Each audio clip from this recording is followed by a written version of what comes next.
Македонски медиа сервис mms.mk. Комплексниот систем од 120 километарските цевки и браната која се наоѓа на 30 километри од пробишти изгледаат многу едноставно со еден клик прикажани на компјутерски екран. Меѓутоа на терен тоа е комплексен систем сублимиран преку софтверот за контрола и управување во хидросистемот Злетовица, што деновиве доживува комплетна ревитализација. Машините се увото и окото за огромната количина вода, што постојано се собира и пропушта од браната Кнежево, која со вода за пиење снабдува 6 општини од источниот регион. Скада системот деноноќно го следи тлото на браната, временските услови ја зголемува и намалува количината на водата што оди за општините, а може и целосно да ја секне водата. Овој витален дел од Злетовица од септември почна со процесот на обнова на софтверот и хардверот преку целосно осовременување на системот за управување и раководење. Во главниот контролен центар во Пробиштип ги гледаме промените кои се случуваат. Текот на ревитализацијата на скада центарот се одвива во повеќе фази.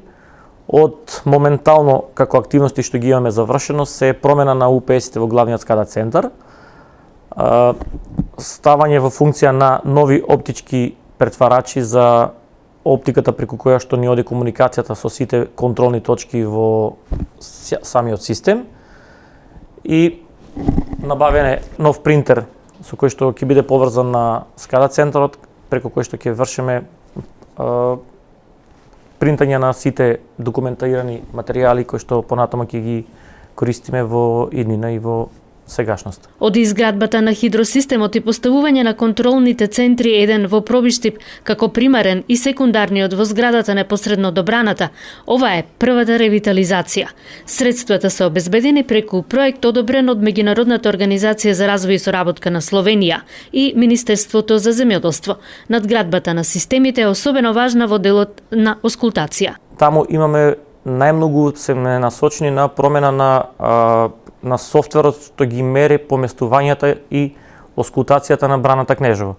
Во склопот на оскултационата опрема на браната Кнежево спаѓа и метеоролошката станица, која што исто така е предвидена да се реконструира во овој ревитализационен проект и така е направена промена на даталогерот и комплетно е ставена во функција метеоролошката станица со надградба на софтверот и со надградба на нов компјутер кој што ќе може да се поврзе на интернет за да ги користиме податоците од било кое место во системот. Како функционира системот најдобро се гледа на екраните. Значи на овој монитор може да се види дека комплетниот систем од акумулацијата Кнежево, браната Кнежево, насипното јадрото, зафатот што е за Пробиштип, цевководите, потоа зафатот што е за Штипи, Свети Николе, Карминци и Лозово со цевководите заедно и излезните места, да речеме филтер станицата Штип, кој што моментално е ова. Понатаму филтер станицата во Свети Николе, тоа, и филтер станицата во Пробиштип. Раководителот Александар Стамболиски ни покажа и како се следи состојбата со браната Кнежево. Да, браната како највитален објект, највитален објект од хидросистемот Злетовица, со тоа што целата опрема што е за сеизмичкото наблюдување на браната, деформациите на самата акумулација со асфалтното јадро, поместувањата, вертикалните и хоризонталните поместувања на браната, тие податоци ги отчитуваме од браната Кнежево.